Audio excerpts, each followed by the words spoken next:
నమస్కారం అండి.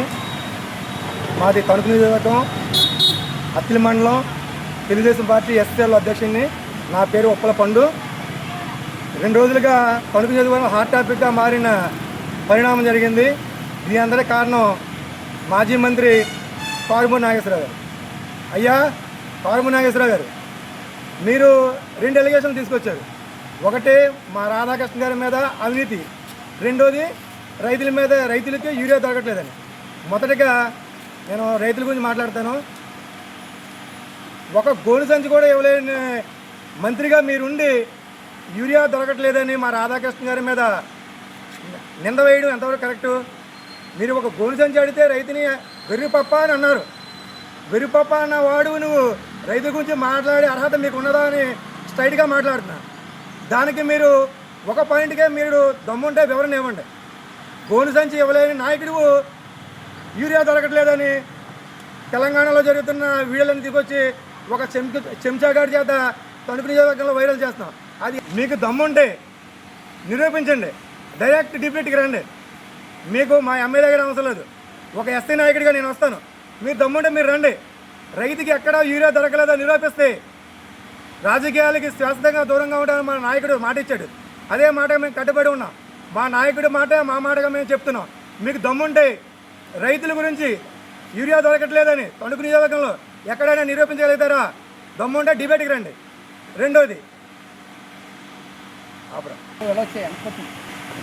రెండవది అవినీతి. అవినీతి అంటే కారుమూరి నాగేశ్వరరావు గారికి సూట్ అవుతుంది. అంటే మీకేండి, మా ఆర్మీల రాధాకృష్ణ గారికి అవినీతి అంటే తెలీదు. సాఫ్ట్వేర్ ఉద్యోగం వదులుకొని తణుకు నియోజకవర్గ ప్రజలకు సేవ చేయాలనే ఉద్దేశంతో ఆయన రాజకీయాలు చేస్తున్నాడు. రాజకీయం అంటే తెలుసా మీకు? మీ వైసీపీ నాయకులకే సీఎం రిలీఫ్ ఫండ్లు మా ఊర్లో ధారాళంగా ఇస్తున్నాం. మా నాయకుడు ఒకటి చెప్పాడు, వైసీపీ అనే పక్షపాతం మనకొద్దు, ప్రతి ఒక్కరికి పెట్టండి అన్నాడు. సీఎం రిలీఫ్ ఫండ్లు మీ వాళ్ళకే పెడుతున్నాం, ఎస్సీ కార్పొరేషన్ లోన్ కూడా మీ వాళ్ళకే ఇస్తున్నాం. దమ్ముంటే మీరు నాయకులుగా మీ లోకల్ నాయకులు ఎన్నుకుని మీరు తెలుసుకోండి. అవినీతి విషయానికి వస్తే అవినీతి అంటే ఏంటో తెలుసండి? కారుమూరి నాగేశ్వరరావు గారు, మాజీ మంత్రి గారు, 800 కోట్లు మీరు అవినీతి చేసి తిట్టుకో ఇళ్ళు. మీ అవినీతి ఎలా ఉందో తెలుసా? తిట్టుకో ఇళ్ళు చంద్రబాబు నాయుడు గారు ఇస్తే రాధాకృష్ణ గారు సహకారంతో ఆపేసిన ఘనత మీది. ఇంకొకటి టీడీఆర్ బాండ్లు కుంభకోణం. రాష్ట్రంలోనే ఎక్కడా తెలియనంత ఘోరంగా మీరు టీడీఆర్ కుంభకోణం చేసి 800 కోట్లు టీడీఆర్ బాండ్లు, 800 కోట్ల కుంభకోణం. అది అవినీతి అంటే. రాష్ట్రం అంతా తెలిసింది అవినీతి అంటే అది. మీకు నిజంగా దమ్ము ధైర్యం ఉంటే రాధాకృష్ణ గారు అవినీతి చేశారని నిరూపించగలుగుతారా? ₹1 ఛాలెంజ్ విసుతున్నాం. అత్తిలి మండల ఎస్ఎస్ఎల్ అధ్యక్షుడిగా మీకు ఛాలెంజ్ విసుతాను. దమ్ము ఉంటే ₹1 అవినీతి చేశాడని నిరూపించండి. లేకపోతే మీరు రాజకీయాలను తప్పుకోండి.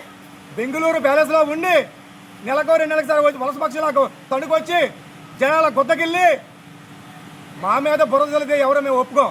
మా ఎమ్మెల్యే గారు ఒప్పుకున్నా కానీ మేము ఒప్పుకోమని మీకు సవాలు విసుతాం. దమ్ముంటే అవినీతి చేసేది మీరు, అభివృద్ధి చేసేది రాధాకృష్ణ గారు. అభివృద్ధి ఎలాగ ఉంటుందని తెలుసా మీకు? మీరు వేస్తే రోడ్లు పూతరేక లాంటి రోడ్డు వేస్తారు, మేము వేస్తే తాటి రోడ్డు లాంటి రోడ్డు వేస్తాం. దమ్ముంటే చూసుకోండి. వేలుపూరి నుంచి మండపాక వెళ్ళే రోడ్డు ఎలాగేస్తున్నారు, అది అభివృద్ధి అండి. సంవత్సరం తిరగకుండానే గ్రామాల్లో సీసీ రోడ్లు, సీసీ డ్రైనేజీలు అన్నీ వేసే ఘనత రాధాకృష్ణ గారు. మీదేముందయ్యా? 5 సంవత్సరాల్లో ఏం చేశాను? ఒక గ్రామంలో అయినా ఇళ్ళ పట్టాలు కానీ ఇల్లు కట్టిన దాఖలాలు మీ ఉందా? మీ నాయకులే గొళ్ళు మంటూ ఏడుతున్నారు. వలస కట్టి క్యూ కట్టేవారు మా పార్టీలో రావడానికి. గ్రామాల్లో ఒకసారి కళ్ళు తెరిచి చూసుకుంటే మీకు తెలుస్తుంది. ఏమిచ్చారయ్యా మీరు? ఏమిచ్చారు? మురుగు కాలువల్లోనూ వరద నీళ్ళకు వచ్చేసి పొలాల్లోనూ పూర్తి చేసి జనాలను మాయ చేసి ఇళ్ల స్థలాలు ఇచ్చారు. దమ్ముండే టీడీపీ గవర్నమెంట్లో ఇళ్ల స్థలాలు ఇచ్చి చూపిస్తాం. ఎక్కడిస్తామో చూడండి, కళ్ళు తెరిచి మీరు. అది ఇళ్ల స్థలాలు ఇవ్వడం అంటే ఒక విజన్ ఉండాలి. రాజకీయం చేయాలండి. అది ఒక చంద్రబాబు గారి దగ్గర ఉన్నది, రెండోది మా రాధాకృష్ణ గారి దగ్గర ఉన్నది. కూటమి ప్రభుత్వంలో పవన్ కళ్యాణ్ గారు, చంద్రబాబు నాయుడు గారు కూటమిలో చేసే అభివృద్ధి మీ ఎన్ని సంవత్సరాలు మీ జగన్ గారు వెయిట్ చేసినా అది మీకు సాధ్యం కాదు. అంతేకాకుండా మీరు మా మీద బురద జల్లి అవినీతి చేస్తున్నామనే మాటలు మాట్లాడారండి. రేపన్న రోజుల్లో మీరు గ్రామాల్లో తిరగనివ్వమని మీకు తెలియజేస్తూ హెచ్చరిస్తున్నాం.